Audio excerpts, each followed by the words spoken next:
Hey everyone, welcome to Thru Port Collective. It's been a little while, but we're back. Some of us back in black, and other of us not.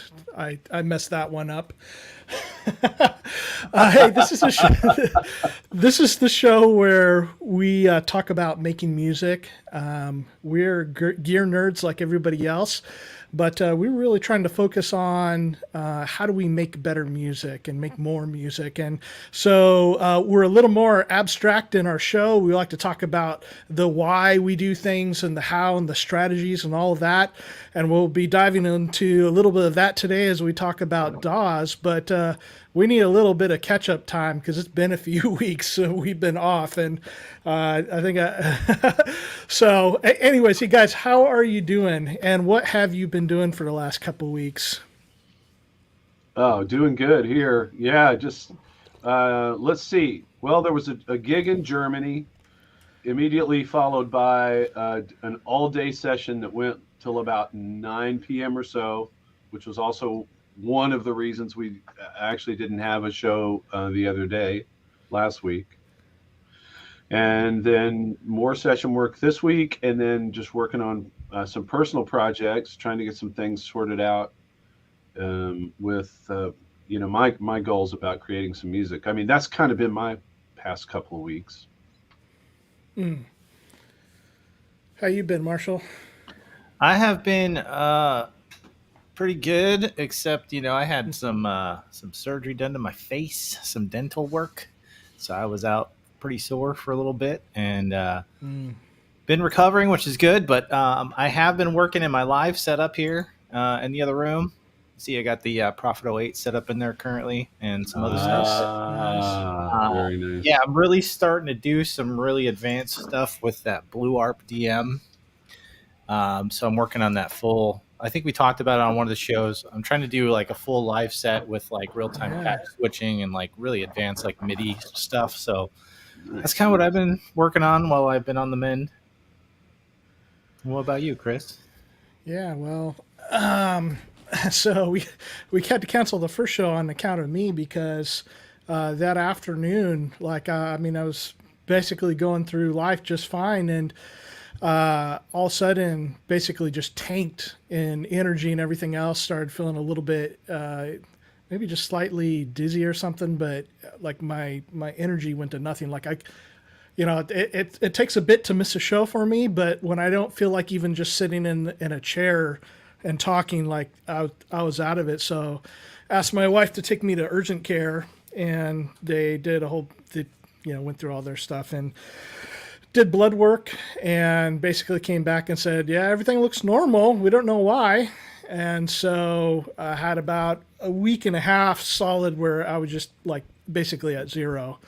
Didn't really leave the couch or anything, and started feeling a little bit better. And now I'm still feeling it pretty bad, but not nearly so much as I was. So still don't know what it is. There was no COVID antibodies, and the other stuff that they were checking for, anemia or blood sugar problems, there was no problem. So it's a bit of a mystery. So yeah, I don't know what's up, but it's still like this is pretty much the only thing I've done this week. Because like I was telling Tim, like I went out in the backyard yesterday and did about 10 or 12 minutes of weeding, and it knocked me out for the rest of the day. So don't know what's going on, but hopefully we'll be getting better. And I saw that Paul's comment out there because talked about being back in black, and I think black and blue might be the theme for us. Yeah. Oh my God. Because like we've been all going through something or other. Tim's got something going on, and I had to take my wife to urgent care today because she like hit her foot so bad that it required some help. So we're just like we're ready for some good luck now. Yeah.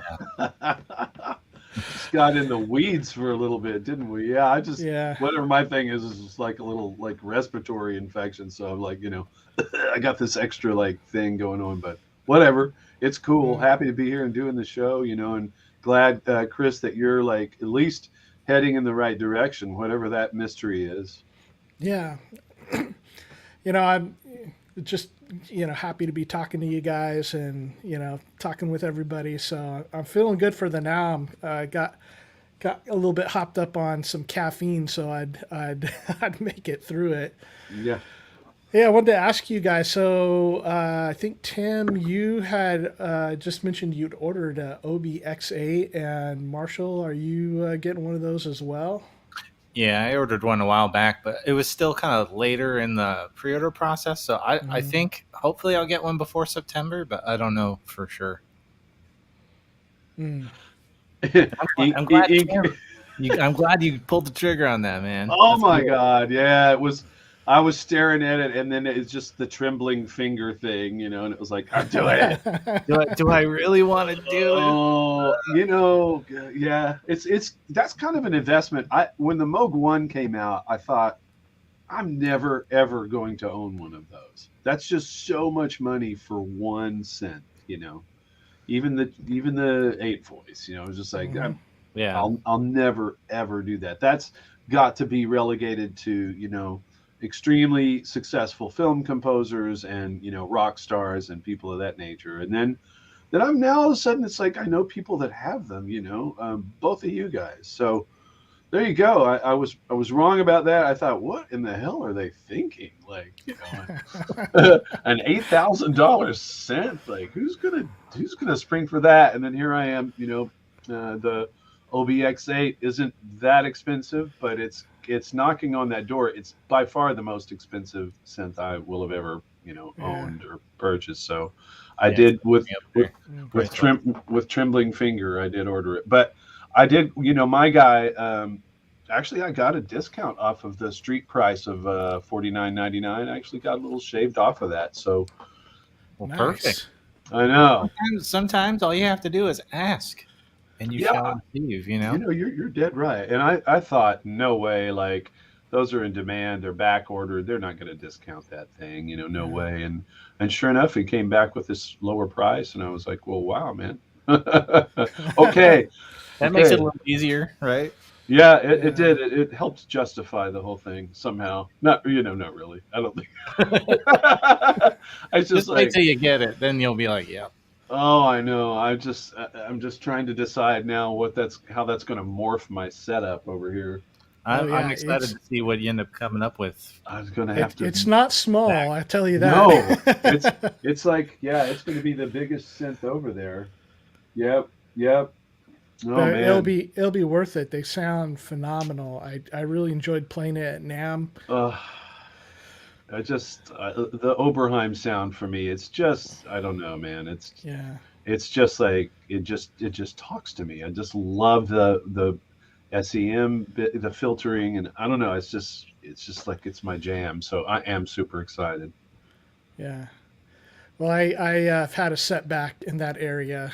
And so I told my wife, and I said, this is something that I've got to get. This is one of those things. It's a lifetime synth, and she was cool with it. And I'm like, okay, yeah, I'm gonna get this ordered. And I'd kind of been putting it off a little bit because I wanted to see how things would work out and shop around and whatnot. And so I hadn't put an order in. I knew I'd be waiting.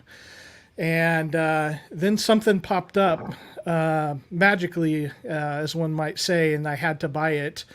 And there's not many things that go back on my list 30 years, but this is one of those items. And so got a guitar that I have wanted for literally over 30 years now. And when I had first started playing guitar, I had a hand-me-down, this old German electric guitar, Framus, that sucked and high action, but it was a guitar and it got me going. And when I was so I started playing the summer before high school, and in my freshman year, I had a girlfriend, and her father had a bunch of classic rock records, so he was cool and was letting me borrow whatever I wanted. And so I was going through his record collection. I came to the Beatles' Magical Mystery Tour, which is still one of my all-time favorite albums. And they did a 1 hour film on this that was like a self-funded. It was a disaster, but it's great. It's one of those things that, and so if you can imagine the early '90s, and I'm just like really tripping out about all this psychedelic rock stuff, and the Beatles and Jimi Hendrix and Cream and all that kind of stuff, and so. And when you opened up the album to Magical Mystery Tour, there's a big spread of them playing "I Am the Walrus" from this film, and McCartney's got his Rickenbacker 4001, pretty similar to my bass, and George Harrison's got a Strat that he's painted psychedelic, and they had sent a couple years before. John and George sent one of the roadies, Mal Evans, out to buy some Strats because they had wanted them and couldn't find one in England. And they finally came. So he came back with 2 Sonic Blue Stratocasters, which they played in unison for the solo to Nowhere Man. And George used his a lot. I don't know what happened to John's, but they ended up painting their guitars psychedelic. And so one of my dream guitars, and you guys, when Tim's already seen it, but everybody else sees it like, oh my gosh, this thing is crazy, or it's ugly or whatever. But to me, it was the first guitar I fell in love with. I didn't even know what a Stratocaster was. I asked a neighbor, and he wasn't a guitar player, but he hung around with a lot of people. And was like, I think that's a Stratocaster. And I go, that's an electric guitar. That's what I want to have. That's what I want to get. And so the first guitar that I actually bought, I just worked my butt off, and it was an American Standard Strat. And so when these came up, they did a hand painted reissue real recently, and this is George's guitar, which is called Rocky, and that funny character on the headstock there, he painted in '68 or '69, and it's that character is actually Eric Clapton that's painted on there. But just, wow. all crazy thing. George's stuff here. The Ohm symbol and Bebop Lula and all his influences, but it was just such a crazy radical guitar. You can see the original Sonic Blue there, and they even did the Grimwood sticker on the back of it. And again, it's something that probably most people would go, oh my gosh, that's hideous. But to me, it is such a sentimental thing that I just had to immediately, it was on the list. Like if ever Fender did this, they did one 5 years ago that was $25,000. That was custom shop. There's no way I could touch that. But to have one that was a little bit more production model, I was like, yeah, I have to do this. So it's kind of a dream come true. And it was probably the only thing, literally the only thing that could delay the OB X8 for me. Right. Well played, I would say. That's badass. And like Chris, I was saying, I've seen that Magical Mystery Tour a million times or whatever, but I never really noticed that in it. There's a lot of costuming, a lot of color going on, a lot of psychedelia. So that never really jumped out to me in particular. So now I'm gonna have to go back and spot it, but I think it's really cool. It's very cool, and obviously, like, it's a quality guitar, right? Oh yeah. I mean, the thing about it, as I was telling you, it's like it'll probably be a decent guitar, And I thought, okay, I'm very picky. Like, I won't even buy an off the wall Strat. Like, I part stuff together, I wire it, my own wiring, and all those kind of things. Yeah. Hand wound pickups. I'm like super fussy about that stuff. And I thought, well, this will probably be a decent guitar, and it'll look great, and it'll be just that sentimental object. But then I totally lucked out, because it's really an amazing sounding guitar, and there's very few times where you just blown away by how good a guitar sounds, and this is one of those times. So I just that came during the middle of the time that I was sick, and I wasn't dragging a Moog One onto the couch, so it got. Why not? Why not? I think, don't they make like a keytar version of the Moog One? Right. You just strap it on. You can lay on your back in the couch and just like, yeah, which LFO am I on? Yeah. Yeah. I can't feel my legs. I can't feel my legs. Yeah. Modulate this. So that kept me company along with Sola. So Wow. so I went into the chiropractor today. He's like, your left side is all messed up. Why? Like, well, like, I've been playing guitar like I used to. Down at the knees, right? just so much, Seriously, you know. like, rock and roll style, just way down here. all the way down. Yeah. Isn't that like a grunge thing? I remember seeing a lot of the Yeah, grunge. like Oh, a lot yeah. of, lot of Punk.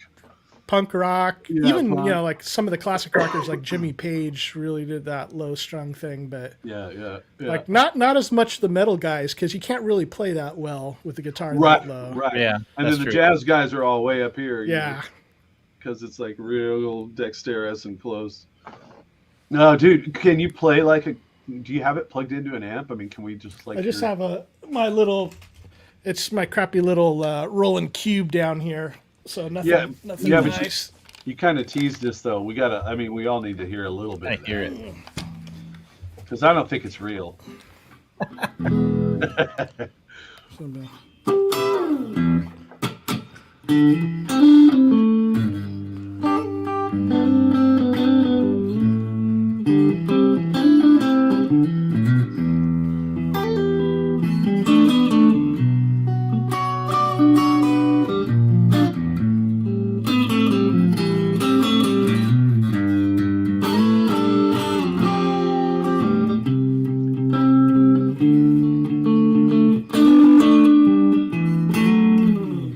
A little bit of Hendrix.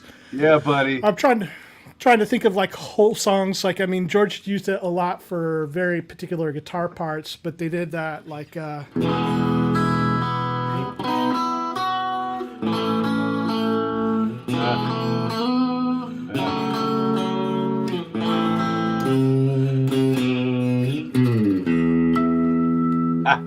yeah, man.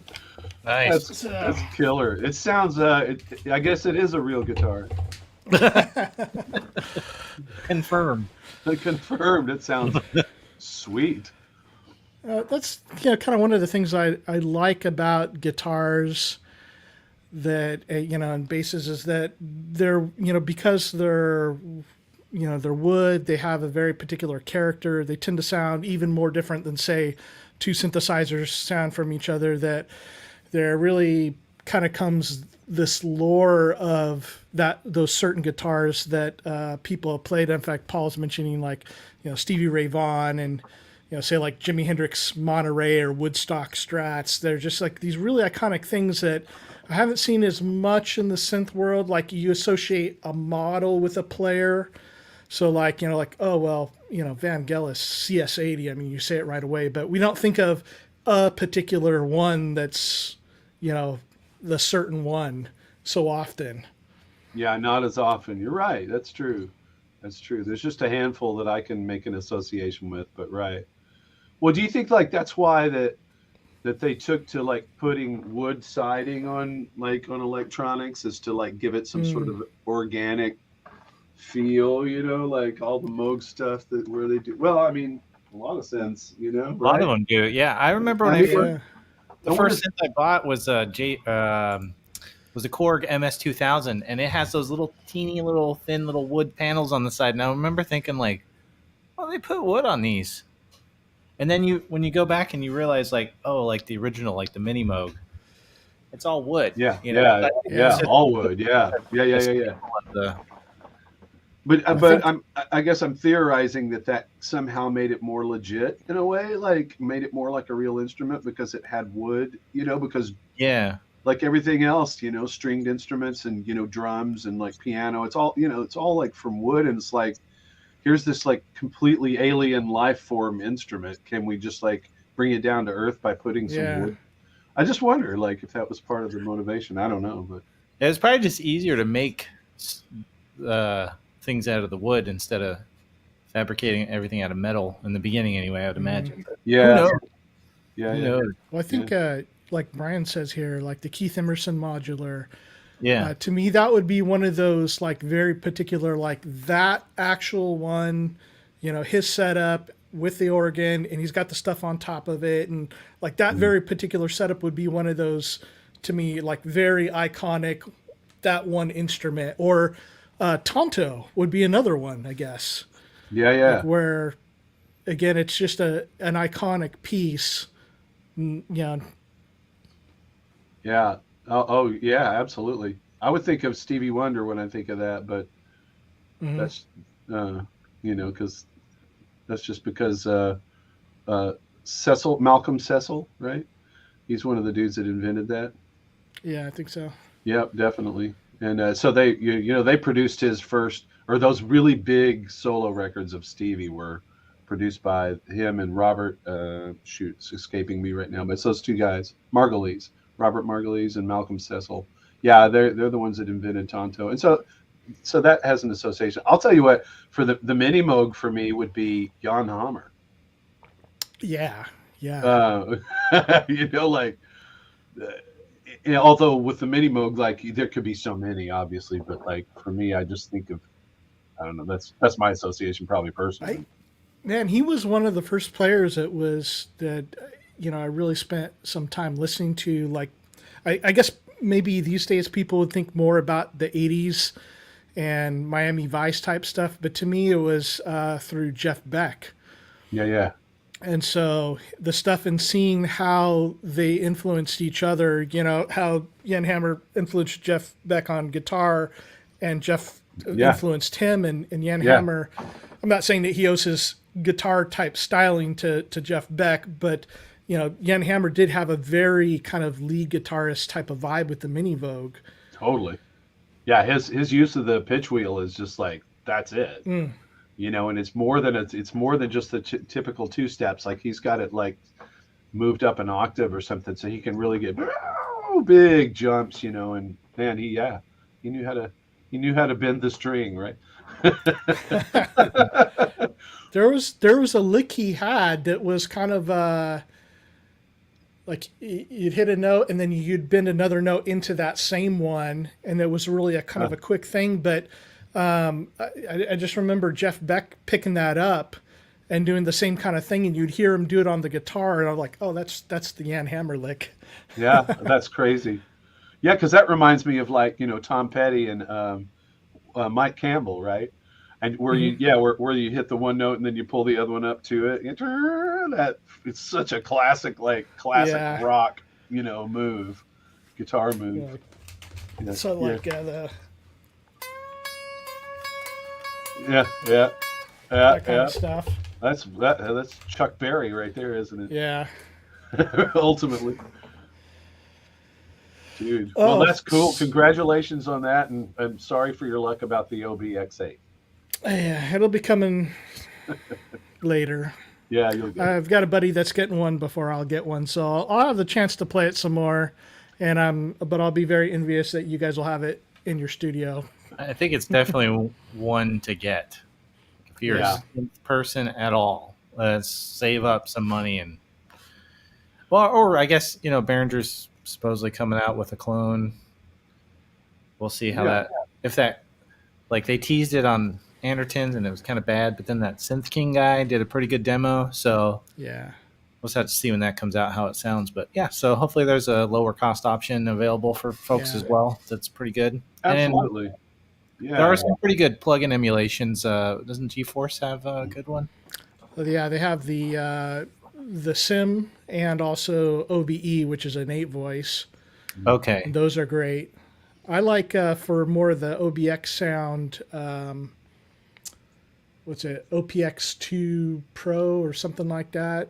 I always forget the name of it. It's a name that's not very easy to remember. Sonic Projects, I think. That's a great one that really has got a lot of character. They need to redo the GUI on it, but for sound quality, it's, I think, the best out there for the OBX emulations. Nice. Yeah, and and it's not an elitist thing. It's not like a snobbish thing, but when I buy a Rolls Royce, I don't really want to buy the clone that Kia made. I don't know, like I hear you. It's just something about it being from Tom. Yeah, Yeah, yeah, You know yeah. what I mean? Because that's what I want. Like, I want a piece of that history almost in a way, right? It's more than Yeah. just the synth and the sound. So, I mean, obviously you pay for that, but like that's why it's worth saving up for because I'm, even though it's a chunk of money, I'll never regret it. I know I won't. It'll be like Yeah. there it Yeah. is. You'll You owe it. know? Yeah. That's the bit. Yeah. Although, I guess things would have to be, there's always limits and balances because, for something like this, the OBX is important enough to me that that's what I would rather have the Oberheim version.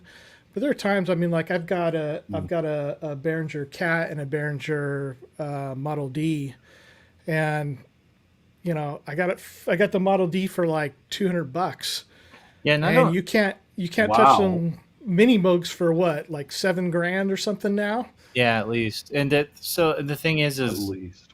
out of the clones that I've worked with from Behringer, there's two that I think they did excellent on. One is the Model D, and the other is the 303, the TB303 clone. I think they did really good on both of those. I don't know enough about the Cat to know if they did good on that one, but I saw the one that they did that was the clone of the MS-20, and I was not really impressed by that one. So they're kind of been, in my opinion, a little hit and miss on some of their stuff, but the Behringer Model D clone is really good. Yeah, I like the Cat. The Cat sounds really good. In fact, I like it better than the sound clips I've heard of the original Cats. I don't know. And there's several different versions of them, different chips that they're using, but it sounds amazing.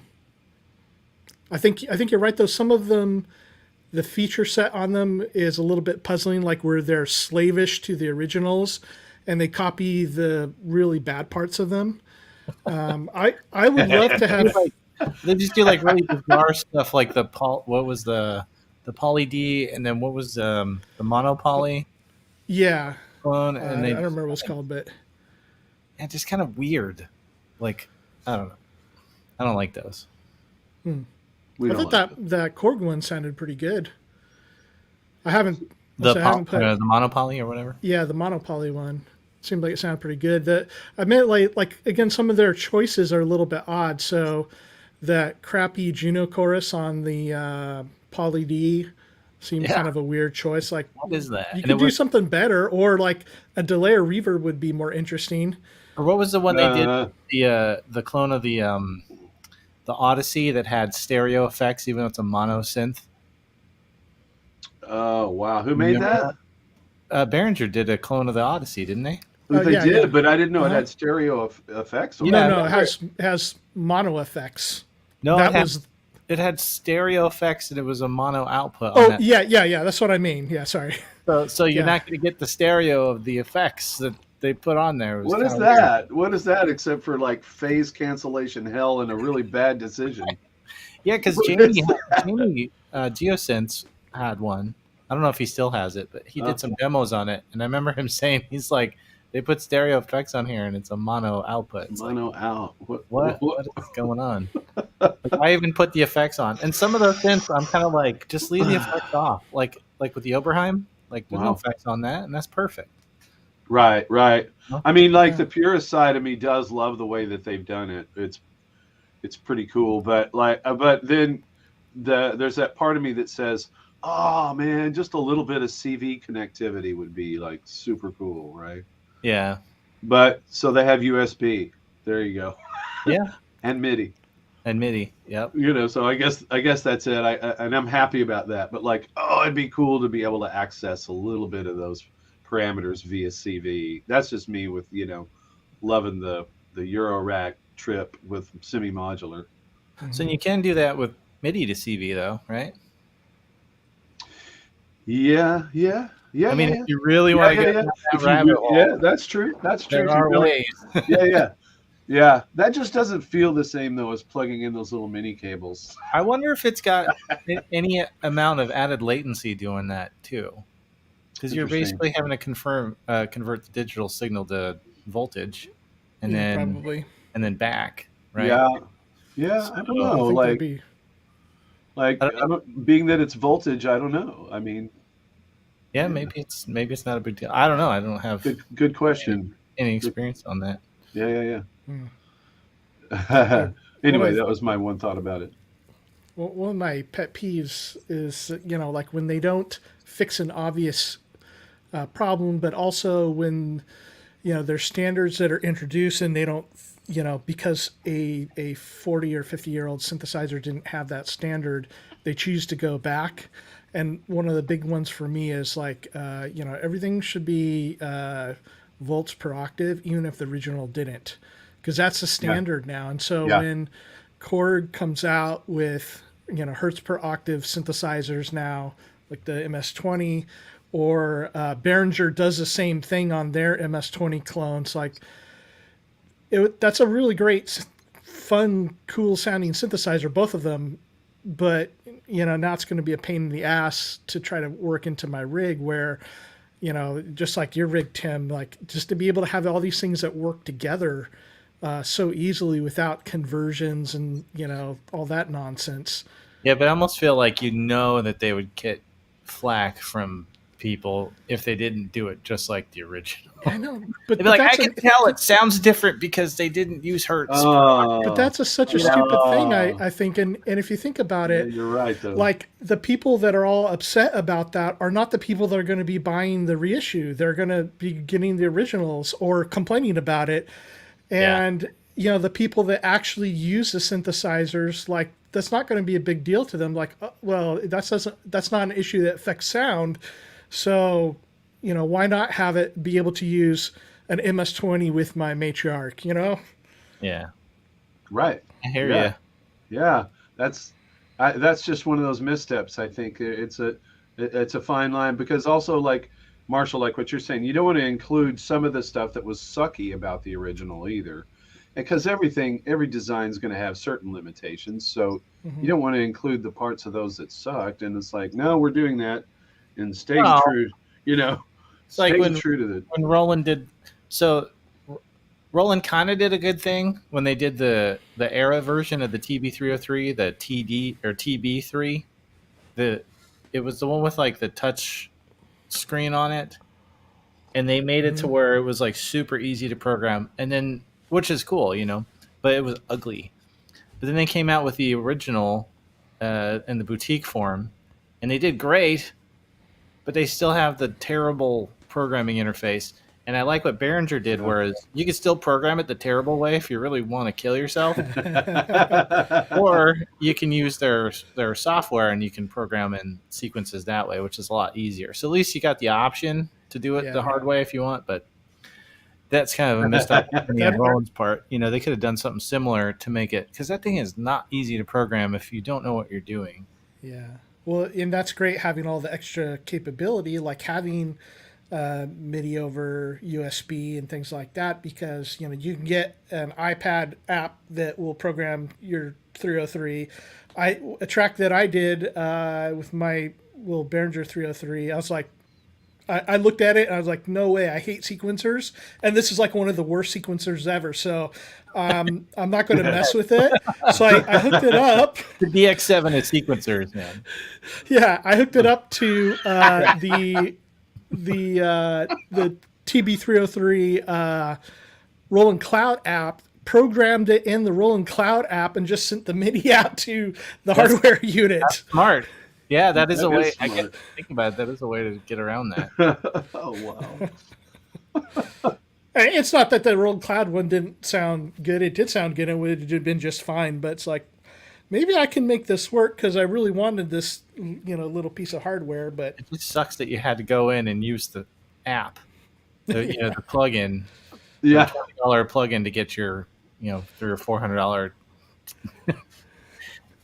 TB3 to work, TB03 or whatever. Like, you got so many variations of that thing now. But yeah, what do you guys think? We talk about some DAWs. Yeah. DAWs. Let's talk about DAWs. So DAWs. How's your DAWs? Talk amongst yourselves. Just talk about DAWs. Talk about DAWs here. We're all about the DAWs. Yeah, that's right, kid. So whose DAWs do you use? Stop going through my DAWS. Well, you use that crappy piece, eh? That piece What's can the go. matter, you? That What's piece. the matter, you? That piece can go piss up a rope. That crap.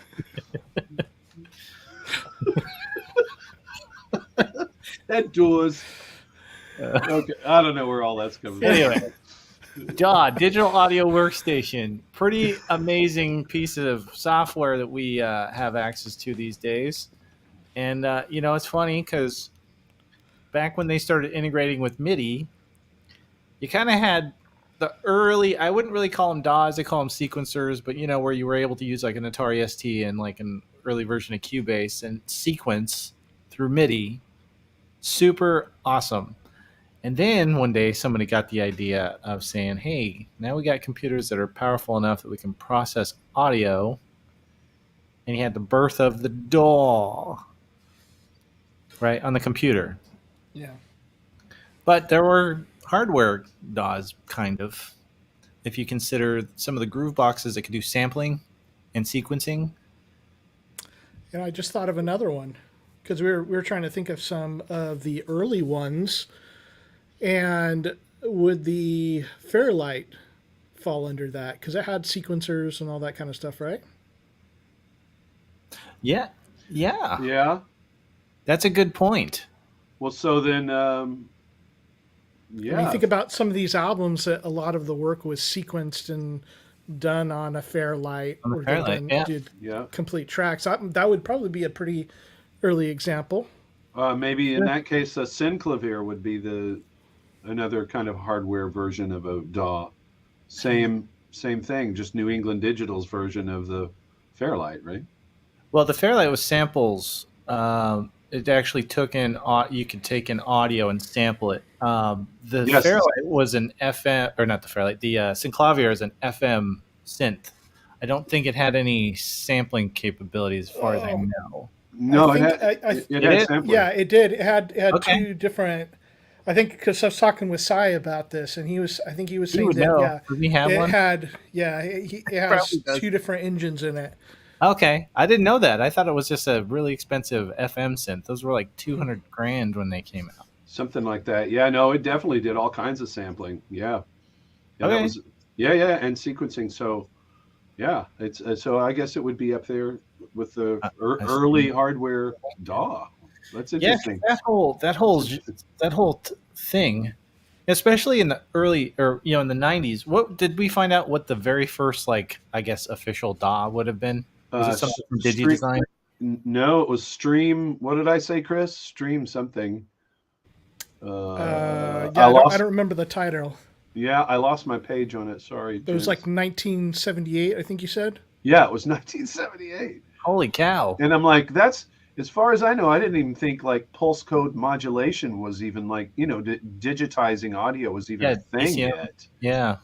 Right. Exactly. So yeah, I don't know, but that's of course that's according to Wikipedia, but and then it said that Pro Tools was like one of the earliest ones. Yeah, there you go.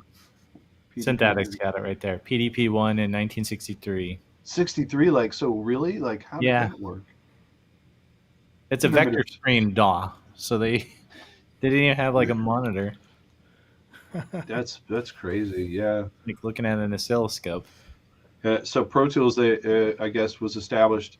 DigiDesign started it in 1991. Yeah, and I think and towards the late 90s, right? That's when they came out with their home recording version, the 001, which I think was like late 90s, I think. Late 90s, yeah, that sounds right. And then by then, I know Logic was on the scene because that was the first DAW I ever owned was Logic because it would do a lot and it ran on Apple pretty seamlessly and before they owned it, obviously. Right. And so that was another reason I got it, but that was early on. That was probably 97 that I had that. So yeah, I don't know. Like I can't remember what that one was. Anyway, I'll look it up here in a second. But yeah, so what the Cakewalk, right? That was like remember that was pretty popular when I started getting into production, but that was Yeah. in the early 2000s. But I remember having it probably in the late 90s for Cakewalk. yeah, And then we talked about before, I took a class or two and was using Digital Performer in about 96. Yeah, there you go. And that was probably Atari ST, or was no, not in '96. What that Yeah, would have been on Apple, right? Yeah, it was on a Mac. Duh. Yeah. I couldn't tell you which one, but you also had like the tracker programs were kind of a thing in the late 80s, right? Early 90s, late 80s. They started seeing the trackers. Well, and Marshall, you used that a lot, right? Didn't you at first? That's what I started on, but it was it's a program called DreamStation, and I think they started in the late 90s. And you could do that one was kind of different than some of the other trackers as far as I understand, because that one had like the DreamStation had a 3 oscillator synth built into it. And you could import PCM samples into an oscillator and kind of do stuff that way with it. So it's a little different, I think, than some of the other early trackers that people used to do. So I'm reading here. SoundStream was the first digital recorder in 1977. Developed what is considered the first DAW. So there you go. SoundStream is not something I had ever heard of. Yeah, me neither. But I guess they consider them the first DAW. So now it's like I remember at the time when I started getting into this stuff, and I was poor, and so I'm using this crappy little thing, and then I eventually got enough money to buy a copy of Reason. And Reason, it's a DAW, but back then it was all kind of self-contained. It had its own instruments. You could bring audio into it, but you'd have to do it through one of their samplers, like an NNXT, or I can't remember what the original sampler that was in there. But that was the only way to really get audio into Reason. But I remember people would they were really like anti-recording and mixing through the computer, even with Pro Tools, for a long time. There were like big fights in forums and stuff back then, I remember. Yeah. Did you run into any of that, Tim? Yeah. Well, yeah, there's a real push against that.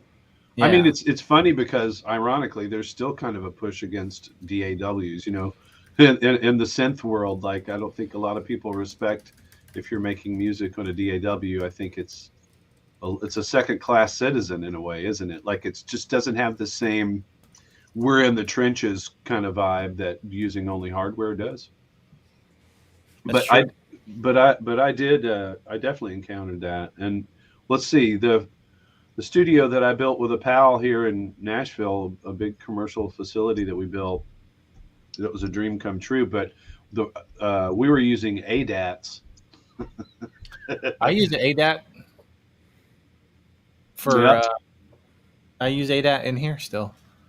Yeah, I mean, they definitely like an old school way to do it because everything's usually USB now. But I just find that I've got this Yamaha board, and I go ADAT out through Toslink cables into an RME interface, which is the drivers are so good on the RME stuff. So that's why I do it that way. Yeah. Well, I mean, optical is fine, right? If that's what you're referring to. Yeah. No, that's. I mean, ADAT meaning that works. Yeah. I'm actually speaking of the actual ADAT machine that used VHS tapes to record onto. Oh crap! Yeah. Yeah, I remember those. Okay. Yeah, so you could get 3 of those and have however many tracks. So like 8 tracks per. Anyway, that's what we had from a home studio when we moved into this big commercial facility that we built. And so I'm like, we can't go into this really nice place we built with ADATs. Like everybody has that in their living room. That's not cool. So where I'm going with this is that sort of the DAW that we had was made by Atari, who made tape machines a lot. And but it was called Radar. And so it was a hard disk recording system. So it was all digital, editable. Wow. Yeah. And that was the first one that we had, and the converters on it sounded fantastic. And you could do basic editing sort of manipulation, cut and paste, restore, just some really basic stuff.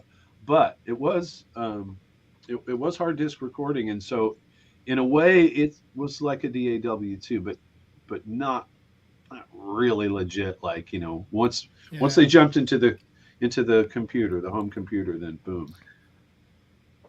So Marshall, you started on the computer, right? Yes. Yep. I started with trackers, and then I got Reason, and then I got Pro Tools, and I worked with Pro Tools till 2015. So, well, let me ask you, Tim. So, having started with tape, and then having these other technologies come in to record, what was your thoughts at the time about it? You just mean like the changeover of the technology? Yeah, like with DAWS and like when I was starting with the ADATs and stuff, but especially by the time you're getting to Logic, like what was your impression of those early DAWs once you got to them, having done the tape stuff beforehand? Man, it's like so many things. That's the shit, right? Like now you're just like blown away about the capabilities, and so you just jump in with both feet. That's what I did.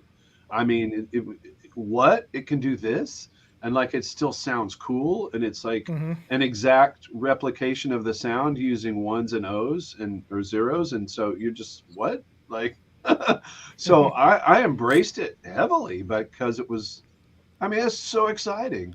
That's like futuristic stuff all of a sudden at your doorstep. I mean, I jumped in completely, and then some people, then here come the wars, right? About, well, it's not analog. It doesn't sound like analog. It's coming through my Neve desk, so it's not any good. Yeah, it's not warm now, and it's it's blah blah blah. Excuse me, but that was my impression, was embrace new technology, see what it is, before you maybe have a problem with it. But it was fascinating, and you didn't have to wait for 45 seconds to rewind the tape all the way back before you could start the next take and this kind of thing. Like it was. I can just imagine, like like digitally archive everything as well. It's like that huge for workflow.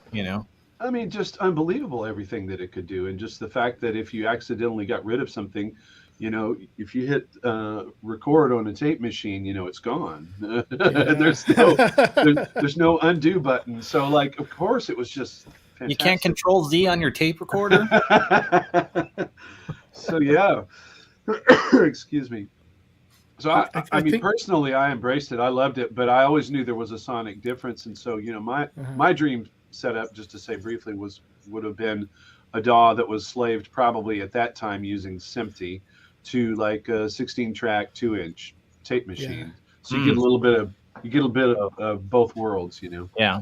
I remember a lot of 90s stuff, 90s albums doing that, where they would, say do vocals in the box or some things like that. But then when it came to like the big crunchy guitars, they would do that just straight to tape. And then the album would be a conglomeration of like Pro Tools and straight tape recording. And then afterwards, whatever was in Pro Tools, of course, would get bounced to the tape. So it wasn't just all completely in the box. And I remember for myself, limited reel-to-reel recording, but a lot of at-home tape cassette recording. Had a Tascam something or other, and those things were terrible. I mean, recording on bigger tape on reel-to-reel was a lot nicer. But those little Tascam units, the quality on them was pretty crappy. And so to me, like, I mean, it fit what I was listening to. Like when you're listening to, Sgt. Pepper or something, I mean, obviously their 4 tracks were a hell of a lot better than a Tascam, rather be on some whatever Studer or something. but the same kind of problems that you had of like when I came to working on a DAW for the first time, the things that I noticed, like I have way more tracks that I'm able to work with. Plus, I was able to do MIDI stuff with synthesizers, and then also, I wasn't having to deal with bouncing audio and like just being horrified at what it sounded like afterwards. Yeah. Big difference there, huh? Mm.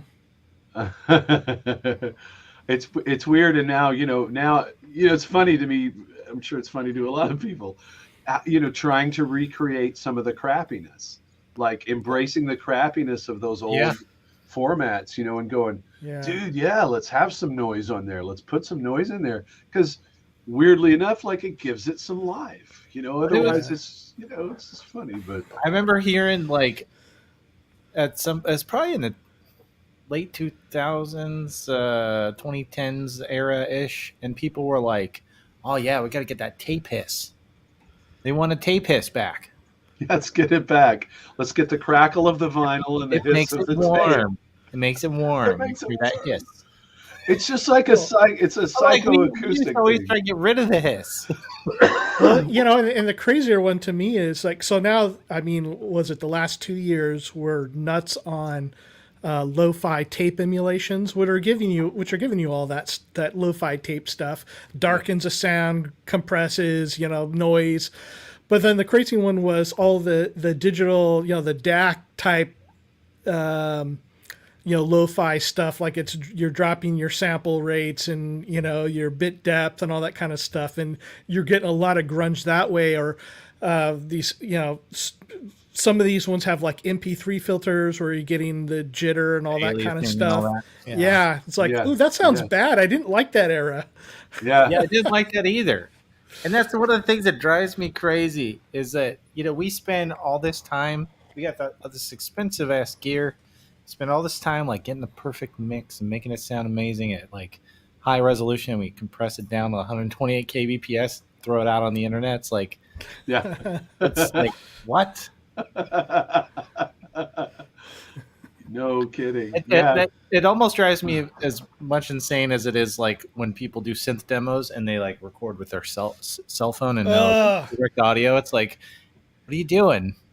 I don't know what it is, but so I mean, there's enough synth people that do that, but there's like 10 times more guitarists that do that, and I just the cringe factor, like, no, what are you doing? Like here's my. How to record sound. Like, why can't you hook some cables up and get direct audio off that bad boy? But I think for like $20. You got that $6,000 synth right there. You can't get $20 cables and hook it up for us. What? You can't get a DAW? What's your problem? Can't get a DAW, kid? Come on, kid, get a DAW. Really though, like that's pretty funny. Yeah, it's true.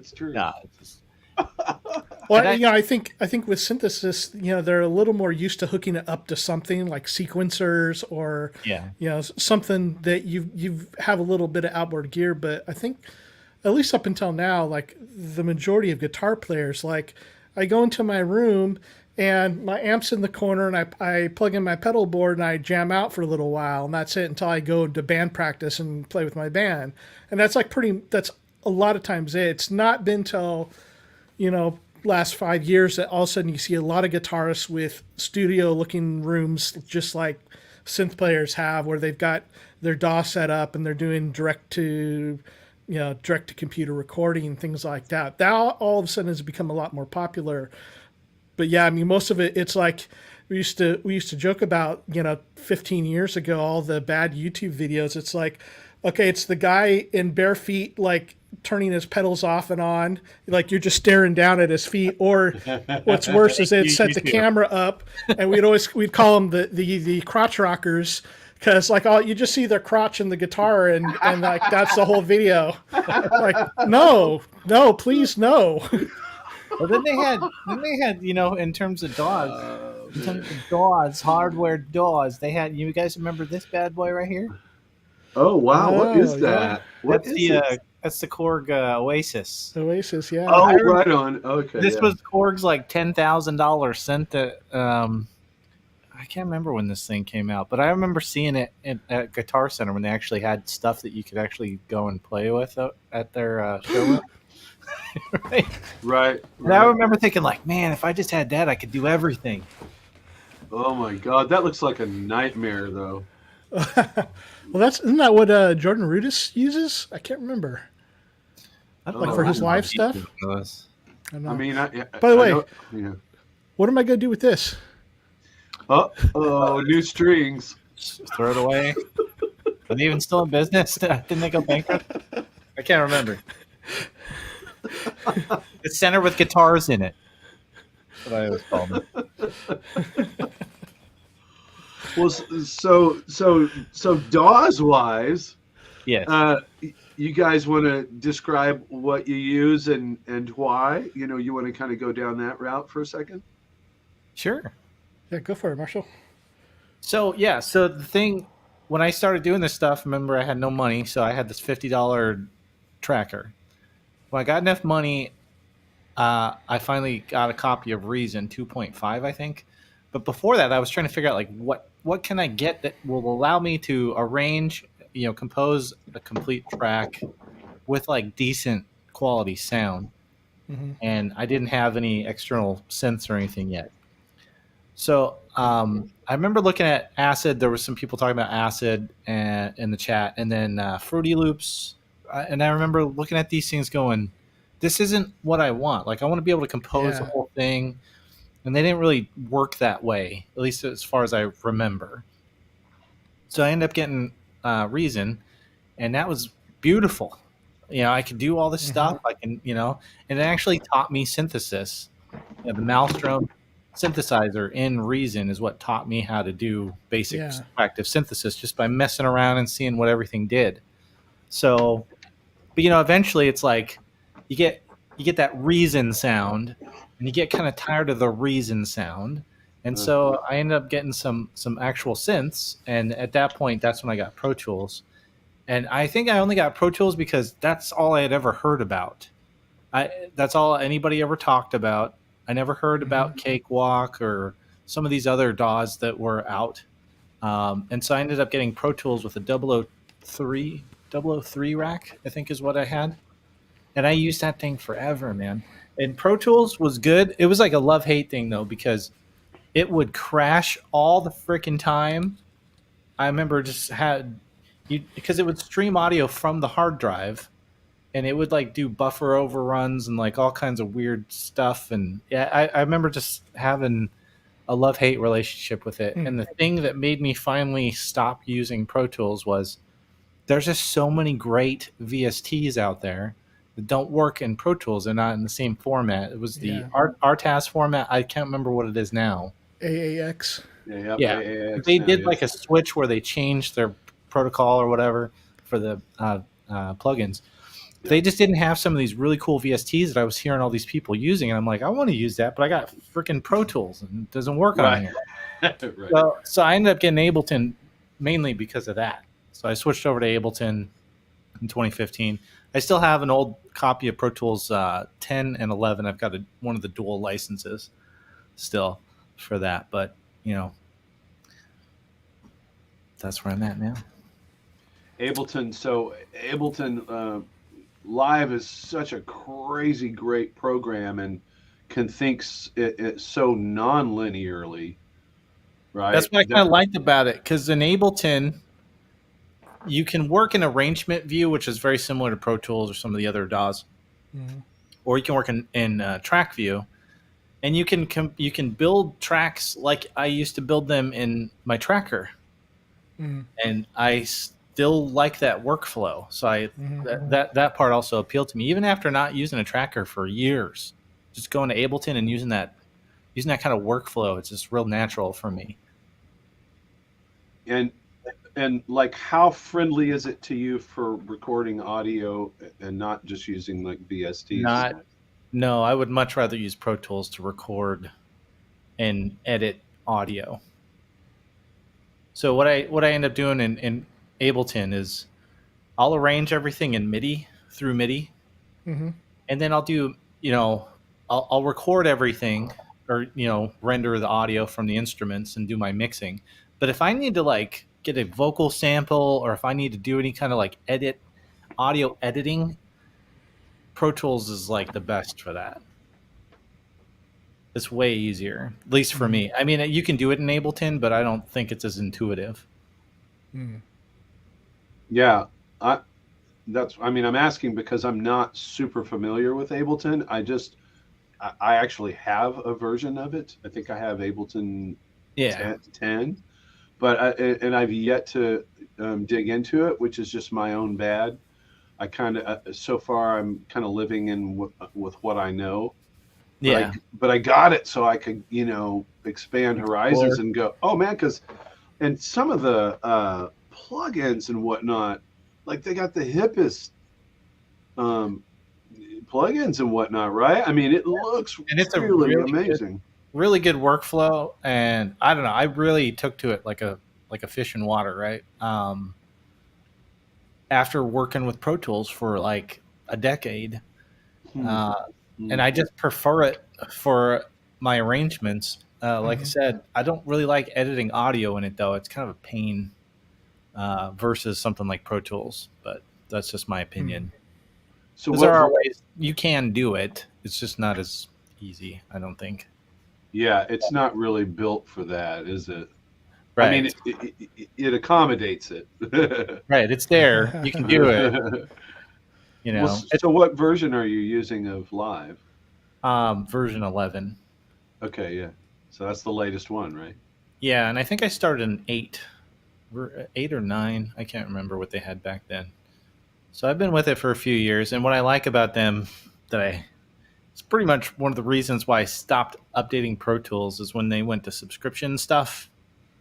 Like, no, I'm not going to subscribe to a DAW. Sorry. Yeah. Oh, yeah. So once they stopped, and I think they still sold a perpetual license for a while, but then they try and go full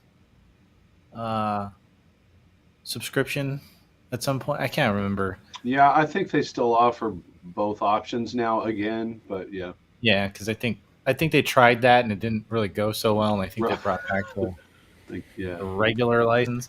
So, but I don't want to. The thing is that I don't want to lose my 10 and 11 because there's like old plugins. Well, maybe you can tell me this, Tim, because you're running the latest version of Pro Tools, right? Yeah, I'm actually one behind, but yeah. But you're way newer than me. Can you still run the old Rtask plugins in the newer version of Pro Tools? They converted all to AAX, so I mean, you can get everything that you had essentially. So, because like I've got like old versions of like Motu Symphonic Instrument that I'd like to use and I can't use that if it's. Well, that would be a Motu problem, though. That's not DigiDesign's problem, right, or Avid's problem. No, I understand that, but what I'm saying is, like, if I upgrade to the latest version of Pro Tools, can I still use those old Rtask plugins, or are they just not going to work? I don't think that's going to work. Yeah. Yeah. So I don't want to get rid of my old Pro Tools then. Right. So I'd have to buy a completely separate seat, for just to have the latest, because I don't want to upgrade it because you lose the old license then. Well, and that's sort of the Nazi thing about Avid and Pro Tools is how, and they're not bad now. I mean, they've finally allowed you to use third-party hardware, but like for the longest time, you had to use their stuff or the highway, man. Yeah, you had to have the actual hardware too. Yeah, exactly. That's what I'm saying. Yeah, you couldn't just buy somebody else's audio interface and plug it in. Wouldn't work. Yeah, and they were like that for a long time. Yeah, I think it was probably 2010 or something. It's not been that. It's not been that long ago in the grand scheme of things. So right, that they finally allowed you to not have to buy their expensive hardware. Yeah, only there. And I think that's that's one of the great things about the DAW space, right? The DAWs is that there's so many of them now, and there's so many good ones that they had to change. They had to change for good for us. Because of that, because you got the Abletons, you got the Logic, you got Bitwig, you got Reaper, you got all these other like really good options. Yeah, Yeah, they were they rode that proprietary horse as long as they could, As long as they could. Yeah. and it was too Oh, long for sure. I wonder how much longer UAD will do the same thing. I mean, Uh, they finally have gone native with some of their plugins, but you have to still have their hardware to get or a subscription to have that stuff. So yeah, true. Well, you know there's a that lot. talking about kind of change with some of these companies. So Propellerhead, that was the company that came out with Rebirth and Reason and Recycle and all those. I had kind of been advocating for them for a long time to release their instruments and effects as plugins, because you could use their feature called Rewire, and you can kind of get it to work as a slave part in Ableton or Pro Tools, but it's not really the same thing. Because what I always wanted to do, because there's some really good effects in Reason that I always wanted to be able to use in my productions without having to use all of Reason in their terrible interface, especially now. It's so terrible now. And they finally did that, and it's great. So now you can use like the Scream distortion and their RV7000 reverb, and you can put them on anything now. It's great. There you go. Yeah, there you go. Yeah, because before, like, I had the version of Reason that worked with Rewire in Pro Tools because I'm a Pro Tools user. Yeah. So I absolutely had to have it Rewire, and so the whole thing is like a giant, DAW within a DAW, and Right. that was not a workflow that I dug. But yeah, you absolutely couldn't take one of the reverbs or something and apply it to one of your audio tracks in Pro Tools. That was Not without having to shoehorn it into Reason and then right. pump it back out into Pro when you shouldn't do that. Right. You'd have to do this whole round robin thing when all you want is like some effects from there. Yeah, that's a big deal. I'm glad they did that. That was good on them, but that was the last time I bought Reason. Yeah. I think I stopped at version 8 because I kept upgrading it over the years for a while, but yeah, at some point I was like, I'm just not really using this for anything more than a drum machine anymore, because I used to use the redrum. Oh yeah, sequence drums in Pro Tools using Rewire. Yep. Well, eventually, especially when I got Ableton, I stopped using pretty much Reason at all, because Ableton's got a really good drum rack setup that you can do sequencing for your percussion really easy. So I kind of negated the need for that anymore, and I stopped upgrading it. But then when they came out, I think it was version 11, they came out with to where you could use it as Reason as it has been, and then or you could also just use it as plugins. There you go. DAW of choice, yeah, which was great. Because Reason had a really nice setup initially. I think from version 2, or like when it started, right, all the way up until once they integrated their record. This was the weirdest thing. They had their standard Reason DAW, and then they came out with a separate product called Record, which was for audio. So you actually record audio, because you could never record directly into Reason before. So they had the separate thing for that, and then they ended up combining them, and that's what Reason is now. It's the combination of Record and Reasonable. And when they did that, the Record UI was awful. I always hated it, and then that's what all of it is now.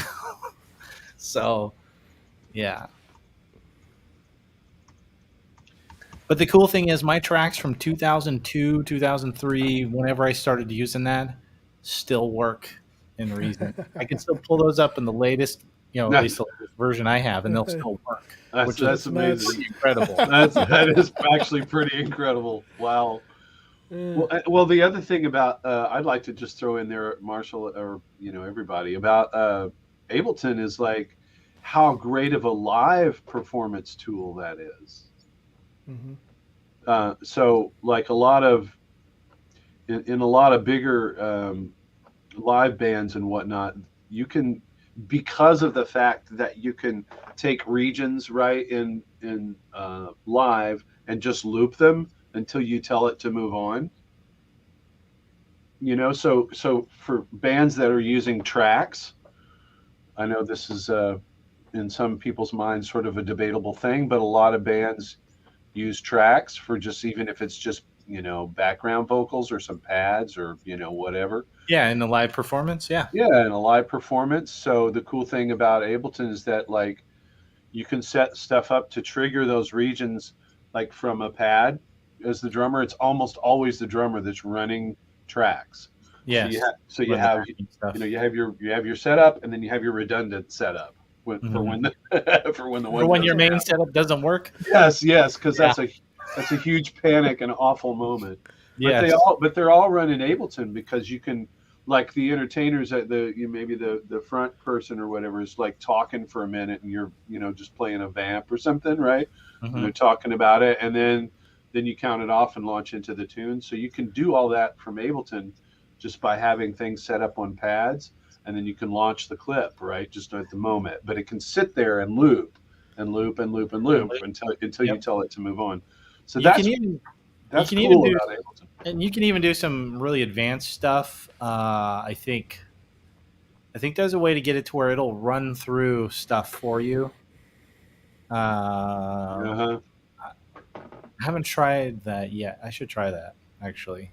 I'm probably going to have to do some of that with my live setup as well. Because, some stuff's going to have to trigger remotely anyways. But, there's people that they'll trigger. I've seen people do kind of weird stuff. Not weird, but, they find ways to do what they need to do with Ableton, which is cool. And you could use a pedal to trigger stuff. You don't have to use a pad. Right. There's lots of ways to do it. You could do it with a knob or a slider. Even you just map your control to whatever you need. Yeah, and any on-off kind of switch, I guess. Huh? Super powerful for live stuff, especially like you're saying. Yeah, just the flexibility in it's incredible. So that's the one that all big acts that are using tracks.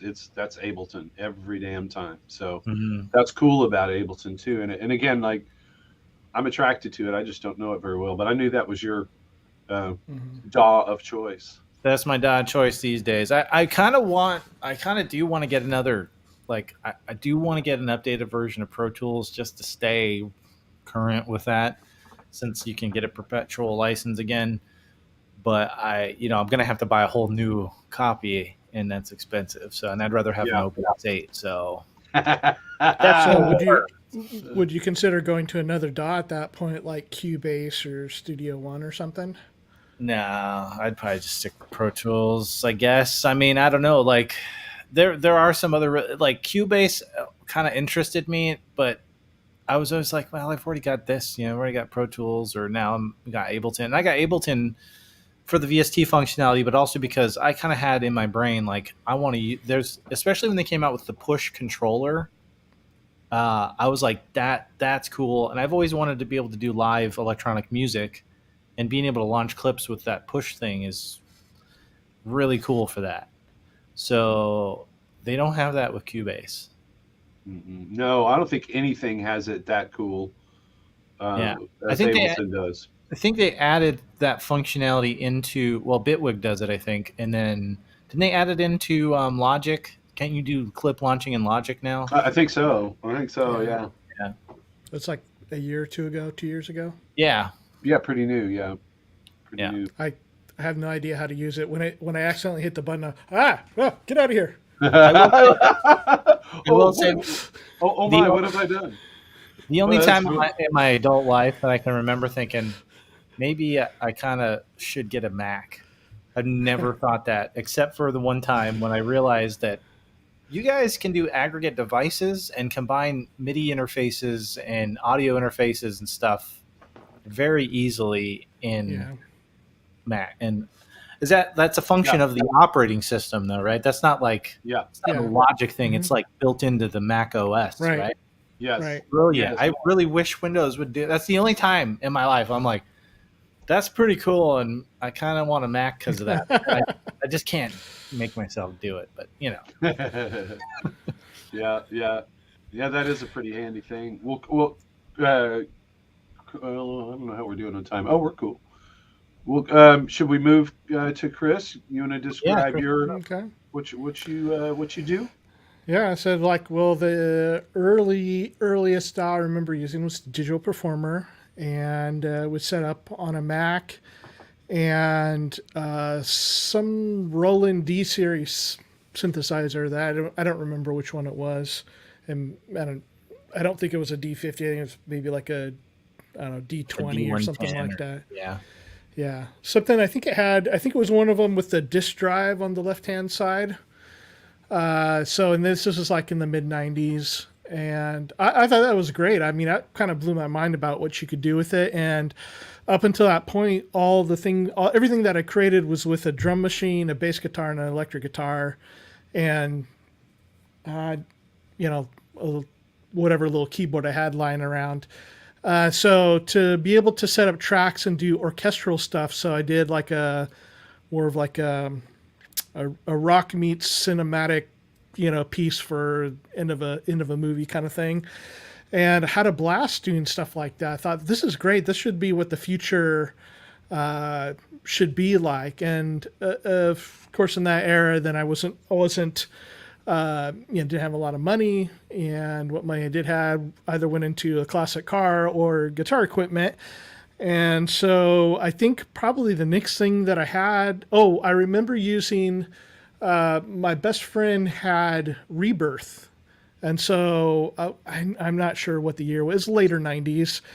And so I remember playing with Rebirth, and we were rock guys. I mean, we're listening to like Pink Floyd and Metallica and stuff, and had no idea what acid was, we knew of techno, but like we didn't like it, so we never listened to it. So we were making these acid tracks on Rebirth on the computer, and we're just like having a blast doing it. We had no idea what it was. And we were I remember being in like a record store in the late 90s and hearing actual acid music playing. I'm like, oh, that's like the stuff that we made. What is this? Like, oh, that's acid music. Oh, really? Okay. And so when I really started doing a little more recording was in the late 90s with a PC and Cakewalk. And I think Cakewalk was the one because it was cheap at the time. I mean, like to get into Pro Tools was just not a feasible thing for me to do. And I played a lot more live than I did recording. So when I would do some recording, it was on a PC, and I did that for, 2 or 3 years. And in 2003, I switched to Apple computers. And what was it, 2004 or 5 maybe? I don't remember. They came out with GarageBand. And so previously Logic had been out, but I didn't really know anything about it. And when GarageBand came out, it was free for everybody. And so I checked it out. I was like, oh, this is cool. It's not, it's not super deep or anything, but if you just need to record tracks, it worked great. And then what kind of blew my mind about it is I think Cakewalk at the time had some basic effects. I was using like reverbs and delays in there. But all of a sudden GarageBand had a much more extensive database of effects and soft instruments. And so for the first time in, quite a few years, I was able to do things that were a little outside of the normal rock stuff. And so being able to do strings and organs and, all this kind of stuff, because at the time I didn't really have, I was never into romplers. So, I mean, about the time that I got GarageBand, I had a Juno 106, but, having some string stuff and some actual kind of synthetic Rompler style instruments was really great. And so I started doing stuff in the box, and again, just, working hard as a live musician, and not having a whole lot of time to record. I still tried to keep it up with GarageBand. And then I was kind of running into walls more and more, like as you work with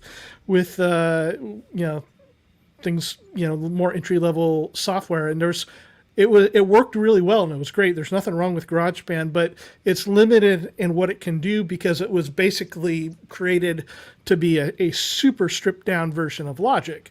And so at that time I was finding out about Logic, and Logic, I got my first copy of Logic for like $200. And I just thought that was fantastic. Or it might have even been less because I had gone back to school and I had a student discount. So, I mean, Logic was dirt cheap. Maybe it was more than that. I don't remember. But anyway, it was dirt cheap compared to other stuff I was looking at, like Pro Tools. And I already knew that I liked their system and how things worked. And so the movement into Logic maybe Logic 7, I think. Might have been 6, but I think it was 7. So I went through 7, 8, 9, and it was, they were okay. They did what I needed them to do, but it wasn't a great experience. And then when Logic 10 came out, that was really when I fell in love with it. And there was a lot of people, of course, that didn't like the new look because it didn't look like Windows 95 anymore. And there was a better looking interface. But to me, as an artist, like it technically did all the stuff that I needed it to do, and it had a much better look to it. So I don't want to sit and stare at Navy ship gray. I want to see stuff that looks beautiful and that invites me into it. And it's, again, we keep things in balance between the technical aspects of it, which I thought, Logic has done everything I need. There's one thing that bothers me about it. That in all my years, that it's the one thing that I just came up against this wall the other day, but it's not near enough to make me want to go and change it. But everything else has been fantastically good about it. Plus, just being involved in that environment of looking at Logic for hours and hours was always a much nicer thing. And then being in the Apple ecosystem, it's not for everybody, but it's great for me. I love it. The things that, again, like the aggregate devices that you were talking about, Marshall, and certain things I can do and set up. And then plus the fact that Logic is such a good value has been a really great choice for me. And that's it.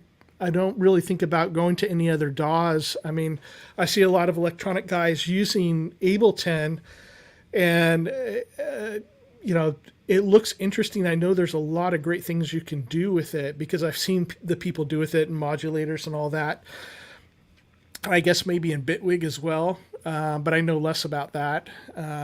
So for someone who is has got a foot in kind of both worlds of electronic instruments and MIDI, but then also acoustic instrument or guitars and basses and stuff. It works out really well for me to use Logic. It's been a good choice. Again, for most of my time in Logic, I was mainly using the stock plugins, and I in the early days, like I had very few plugins. I think I got Amplitube, which is a amp simulator, which I used sparingly at first until it got better, and then it's really a lot of these guitar amp simulations are fantastic now.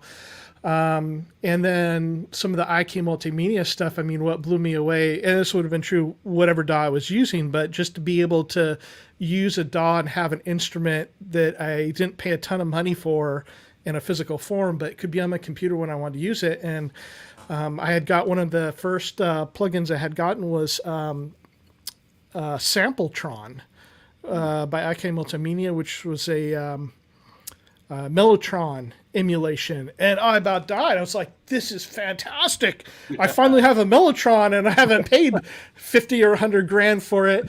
And I started making tons of stuff with Mellotron on it. And then some of the first, like in maybe 2011 or so, I got my first Valhalla plugin, which was Ubermod, and I was blown away by that. And so from there it was all downhill. But Logic has been a really great DAW for me. I don't plan to change. I don't feel like I'm missing out on anything else. I understand why people choose other DAWs, and in Tim, in your situation, like I think it makes a lot of sense with all the studio that you do using Pro Tools. And obviously Pro Tools has some advantages. I've got a friend down the street that's, talked about it. It's got a studio in his garage. He uses Pro Tools, but to me, it's like he's the wrong guy to have Pro Tools. Considering what DAW is best for a person, like your context. But he chose Pro Tools because it's the industry standard, not because he needed it. Whereas where I see with you, Tim, and working studios and all that, you have to have that. That's something that's vital to you and what you do with all the musicians in Nashville there. Whereas for him, it's like he's doing stuff by himself. Like you don't really need Pro Tools. He's got a Mac. It's like I told him, like, why don't you get on Logic or Cubase or something and save yourself some money and update. So consequently, he's on an even older edition than Marshall is for Pro Tools. Like, mine's from like 2012. It's already like 10 years out of date. Yeah, his is at least that old, and he's got like a crappy like USB interface. It's probably got like 12 milliseconds of latency. Yeah, I think it was an inbox actually, and I'm like, dude, like. For not a lot of money, you can really seriously upgrade your recording setup. Yeah. But again, just for who is using it and what is your purpose, like Logic's not going to be great for everybody. Pro Tools isn't going to be great for everybody. Ableton, yeah. Sorry, you going to say, Marshall? I was just going to say that was the bundle I got when I got into Pro Tools, was Pro Tools 6.9 with an M-Box. And I thought I was on my way, you know what I mean? But then you realize, like, you start buying some hardware, and that's only a 2-input audio interface, and like you said, the latency is awful, and you're like, oh god. So yeah, that's how much is also it to get a copy of Logic if you're a Mac user? Do you know? It's like I just bought it. It's $199.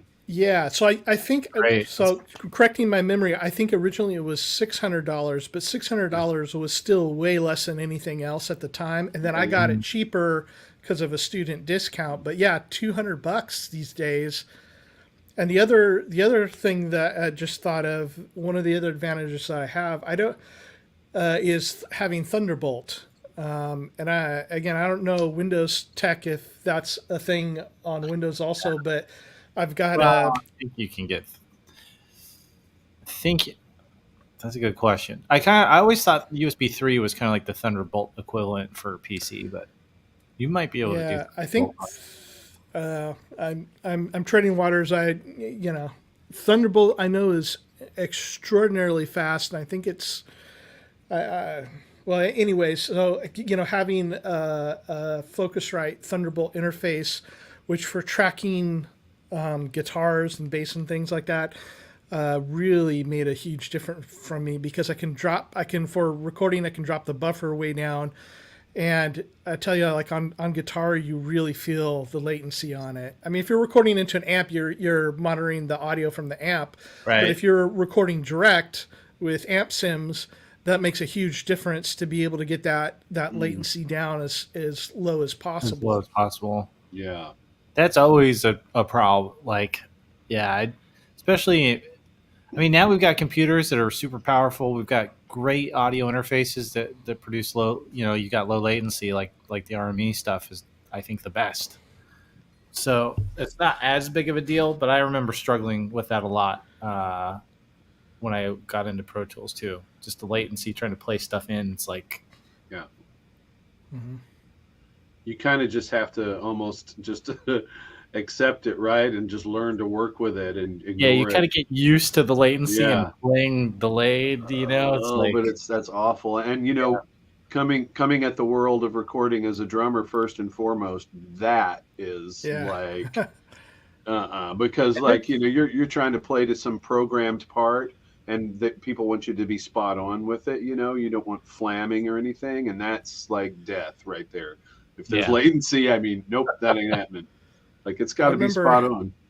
Yeah, I remember having to set track delays for audio recording because of, by however much it was at the time, like having an old M audio interface, and I'd have to shift everything by 12 milliseconds or whatever it was. But I mean, at least you can do that on the recording to get the feel back in the recording. But while you're playing it, if you're monitoring the audio, through your speakers or through a plugin, then you're kind of screwed on that. And I have seen some people walk through some setups where you get zero latency monitoring. I don't really understand how they're doing it. It's almost like they've got it set up on a separate board to hear it in real time, and then the output from that's going into the computer. And Yeah, I think it's just on the front end, right? Like the UAD, Right. Yeah. like the UAD stuff is basically just flipping it right back around in a fallback situation, right at the input, right, and then feeding it to you that way. Although, and then behind the scenes, it's recording it, right? So I it's think recording even though you're going to have latency on that, but that's not what you're hearing or but that's playing. not what you're hearing. Yeah, I think Yeah. that's essentially what they do. But Yeah.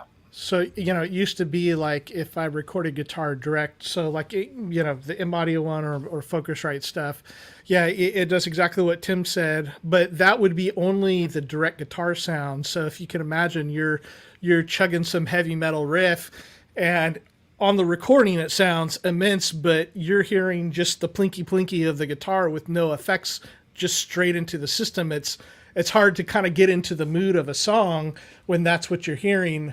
Otherwise, you're getting all the latency of the conversions and the plugins and all that. Or before what it was before. Now you can get down to a couple milliseconds, 2 or 3 milliseconds, and it's like, that's not a big deal. yeah. That's hard for the human ear to even perceive that. That's really very tight. I think that 2/1000ths of a second. Yeah, that's hard to. Yeah, hear I that think the thing is, timing. like, you don't hear. So they say, well, it's maybe about 25 milliseconds or so that you can hear an audible delay between signals, which is amazingly short, that your ear can discern that. But the thing is, it's not so much the audio of hearing the difference between the strikes; it's the feel of it.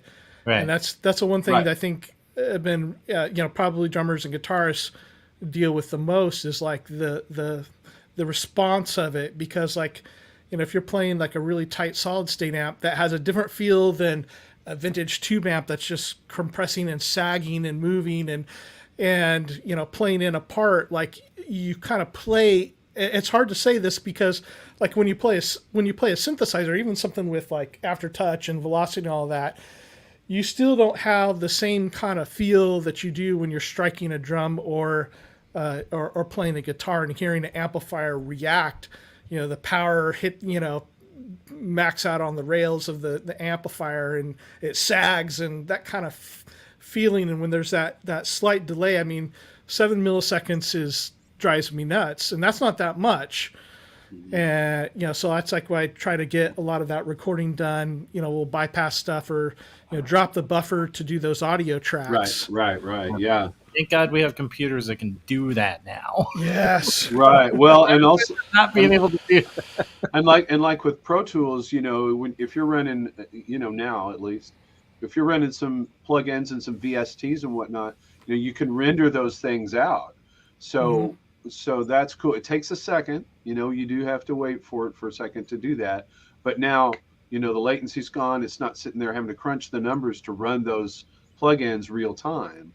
It's just like it's rendered it out, and then you can unrender it and go back to it and work on it. That's brilliant. Like, that's really helpful to me in a world of latency. I'll tell you a quick story too. About there's a studio that I work at fairly regularly, uses me on drums, and I was 3 weeks in a row. I was in there, one session a week, and by the third session, I'm like, like when I hear playback, like, I'm not right with the click, and I'm like, that's not how I play. Like, after years and years of doing this, I know how to play to a click or with a machine or any of that, and anyway, it just wasn't happening. So I finally asked the engineer, hey man, like, what has changed?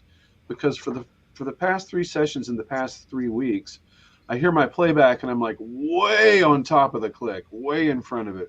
It's felt so weird and like not my groove at all. And so I finally just went into the engineer and said, could you check this? Because like something's, oh yeah. So then he says, oh, well, look at this.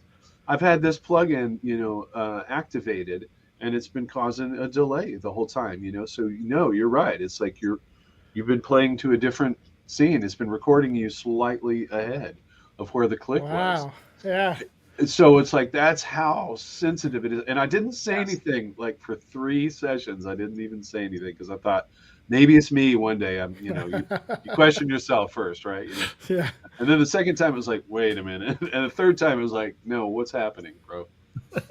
Something funky going on there, guy. Yeah. So that's my latency story, but yeah. Yeah. Wow. Did we? Sorry. Go ahead. I was just gonna see if Tim's told us about his DAW journey. My DAW journey. No, I guess not. But Pro Tools is definitely what I'm using, and it came from the first actual DAW, like, computer based that I got to goof with was Logic, and that would have been in about 1998, I'm gonna say. But I just sort of used it with like a little MIDI, general MIDI box, and was just kind of goofing around doing some sequencing and kind of learning about it. But excuse me, didn't take it too very seriously until my buddy and I built this studio, and then we got, like I said, Atari Radar 2. We got Radar 2, and which was great. That was killer and a great sounding system and a low-level DAW, but still not using a computer. It was all native to itself.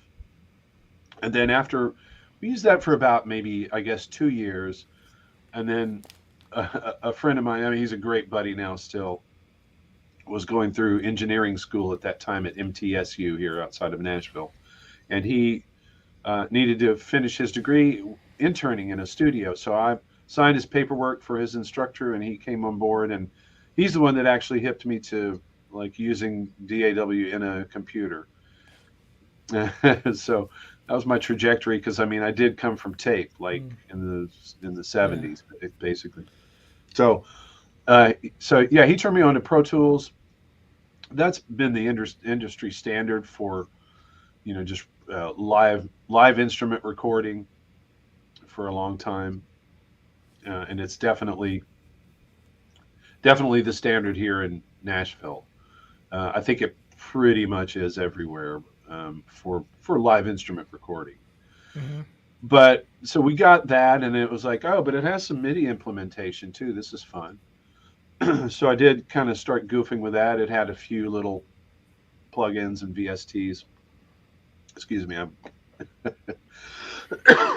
this little thing I have in my chest today. So sorry. Anyway, no worries. Yeah. So yeah, it was right to Pro Tools, and I've just kind of never looked back because it's so ubiquitous. And Chris, to your point, I end up working on so many other people's sessions, either remotely, where I would get a Pro Tools session from them, and then so there I am in Pro Tools world, or just needing to share with them, or like working on their rig, or like say there's no engineer and maybe it's just the two of us working on a project kind of thing. So knowing Pro Tools has just been immensely important. And by now I just like the key commands and everything. I'm just so much faster at it. Things can happen really fast now. Yeah. And I've learned they've really hipped up their MIDI implementation, and that has been more encouraging to work with it that way, because generally speaking, it was just about recording live instruments and bands, and or even if it's one person at a time style. But Pro Tools is so ubiquitous, and I just got to know it inside and out so well that it didn't make sense for me necessarily to learn Logic again. At what benefit, like, or any other DAW at that point. Yeah, especially if you're doing it professionally, and that's what they're using all the studios, right? So right, yeah, no, exactly. So yeah, it didn't make a lot of sense for me to learn anything else, except for if I was trying to really be like a pro engineer, which, I mean, I never kind of went for that. I always wanted to be the player. So yeah, Pro Tools all the way for me. There are a lot of things about it that I'd love to, bitch about. I'm sure we could all do that with whatever DAW we're using, but it's way more stable now. The version that I have, which is, I'm actually just using the native version. I'm not using the HD, because in my studio here, I don't really have a need to record 7 guys at once. Nor do I have the facility to do that. But well, it's the biggest difference between the HD and the other versions. Just more tracks, or how does that work? Yeah, the track count can actually be much higher with HD. It's also like it deals with its latency much better. there's a few different things, but this version I have that's native is great. I can have 32 inputs at once. It's really about the I/O. Its track count can be real high. I mean, I don't know. I think I can probably have 256 tracks or something. It can be Right. really Yeah. really high. That's not a problem. On the I/O. But just for continuous the I/O. Yeah. just for For the tracking. yeah. So Mhm. just for the audio interface, so the I/O part of that is limited to 32 with the system I have, which is great. That allows me now to have everything in my synth rig here like completely wired in constantly and assigned. So like I have a little. We could pull up that little screen I shared. I don't know if you can see it that well. But this is my template for synth jamming. So I have on there just kind of the basics. It's not a real big session because I don't need that. But then I have plugins already sort of assigned to the devices that I have, because after working with them for a while, I kind of realized what their tendencies are. Like with the matriarch, it has a tendency to be a little muddy in the kind of medium, sort of low mid area, Mm-hmm. and I just kind of know that's probably going to get carved out right away. So I have a stack of plugins ready to go, but they're all deactivated. So I don't just turn them all on. I start with them just there, Yeah. and then activate them as needed. And even on the bus section, I have this. I have some stuff on the final 2 mix there, which I don't always use everything, but it's cool just to have it set up. And so the template part of Pro Tools has been really awesome for me. I do love that. I'm sure. I mean, I think they all have it, Yeah. right? You can have a template Yeah. probably on any DAW that you want, but like, Yep. but using it has just been, I don't know. That has been life changing for me to have that. Set it up. It's all ready to go. That really helps you get into the moment, especially like when inspiration strikes. I mean, for years I would just set up a project from scratch each time, and I got to the point where I was like, why am I doing this? Why am I going through this hassle? And it wasn't total hassle because I at least at some point enjoyed doing it. Like, oh, I'm gonna add this plug in here and this plug in there, but you find after a while, like, oh, I'm gravitating towards these things all the time. I might as well have them on the template. Right. No, exactly. Yeah. And Paul Charlo, he's asking, do you use any hardware effects with the DAW? Yeah, some some guitar effects, some guitar pedals. I've got a Big Sky and whatnot, and then I also have just kind of a basic like vocal chain. I have a Vintech Audio X73i, which is like a Neve clone. It's like a 1073. It's got EQ and whatnot. And then out of that, I go into it's a Hairball 1176. It's like a Blueface compressor. Mm-hmm. So like I have some kind of, high quality vocal chain ready to go. Those really aren't effects, but I mean, just to some outboard gear for processing. Just some outboard gear, for processing. Mostly though, I guess that's really what I have for processing. But with like the matriarch, I can plug into that digital delay if I want, and which is cool. I love it. The analog delay on that thing is really useful. Very, very beautiful, I think. But especially you get a little modulation going with it, so just barely moving, the delay time with like a sine wave or a triangle wave LFO, and it's really gorgeous. Yeah, that's a great, yes. Not too much where you hear it pitch around, but where it's just creating like a kind of a chorusy.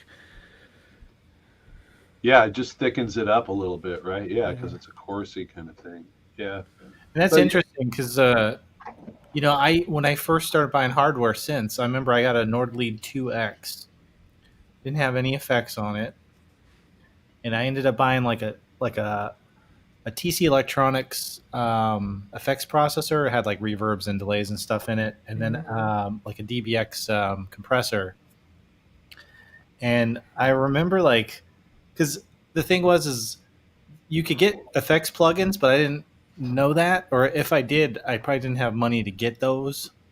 And I ended up getting these hardware units, and over time, like I just never used the hardware.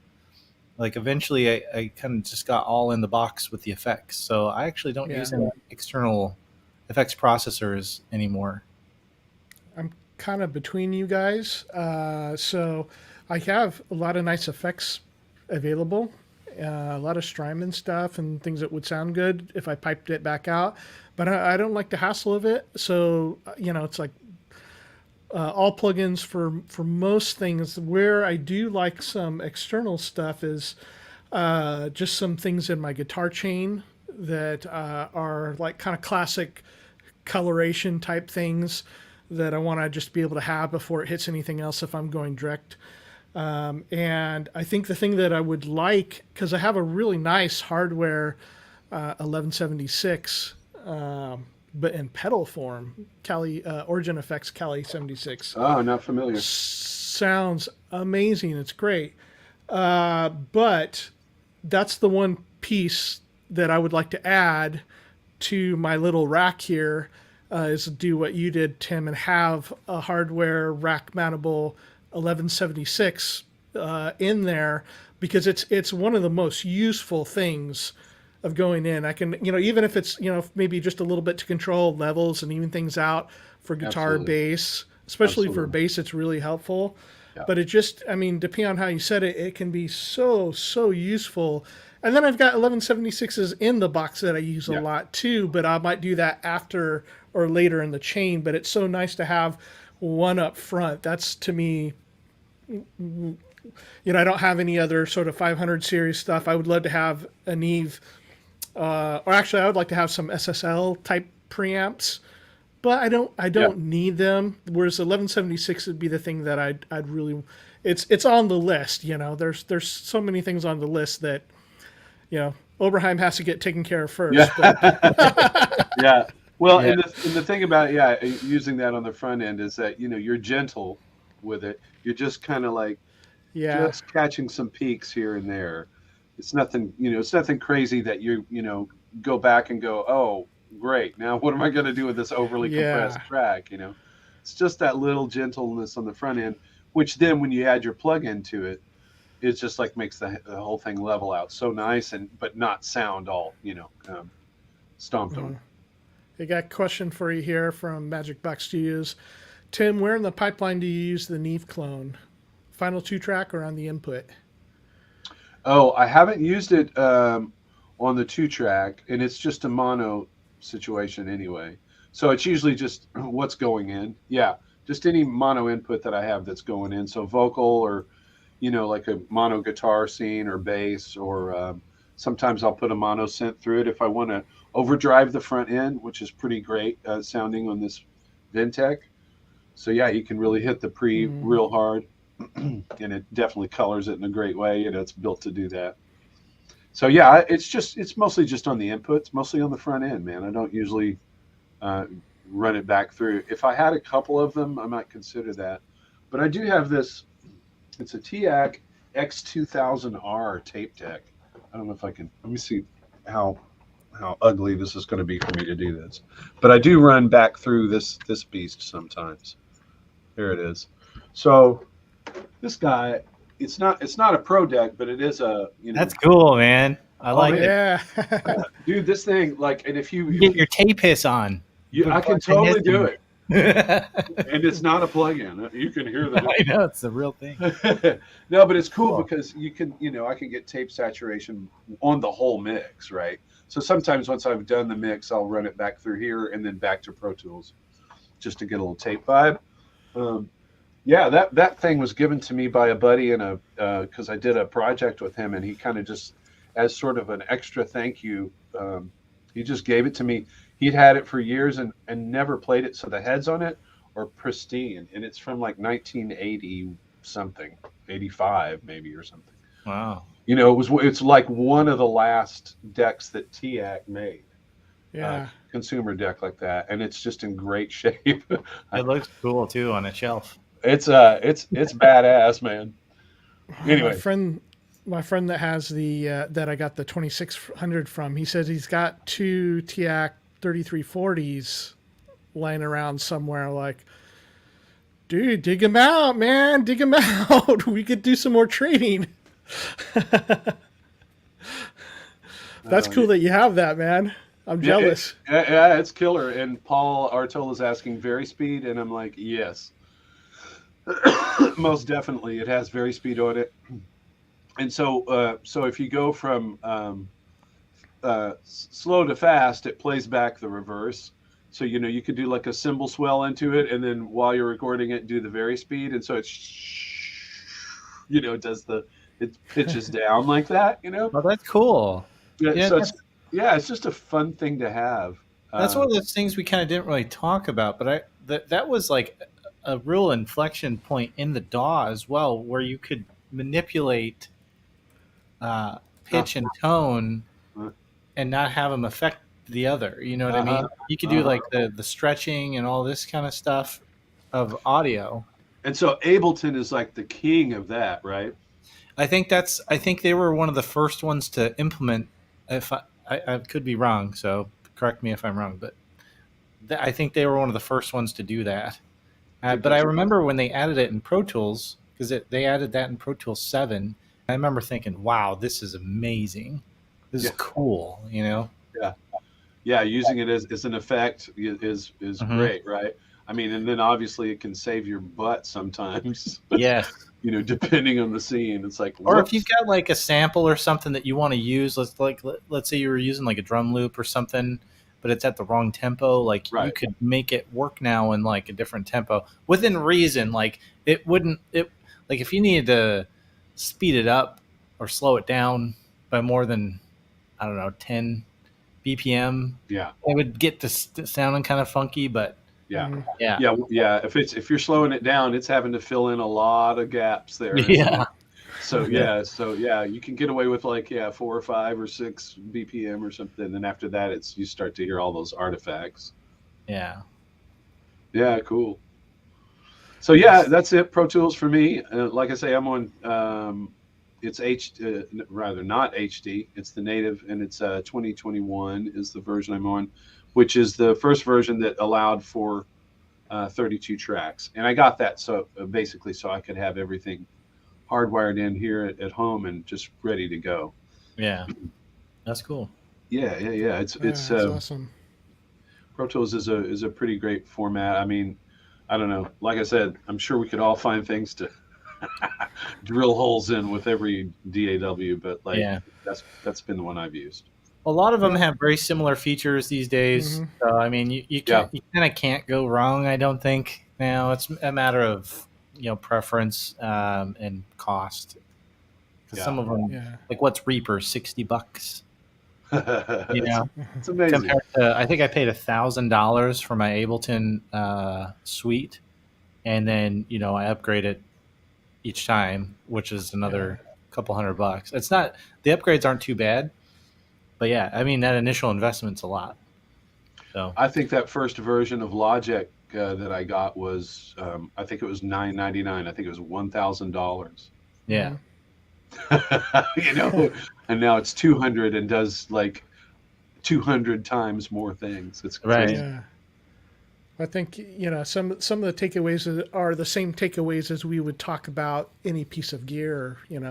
One synthesizer versus another. The most important element is the person using it, and that with any of these systems, Mac, PC, Linux, then the person's going to be the most important thing.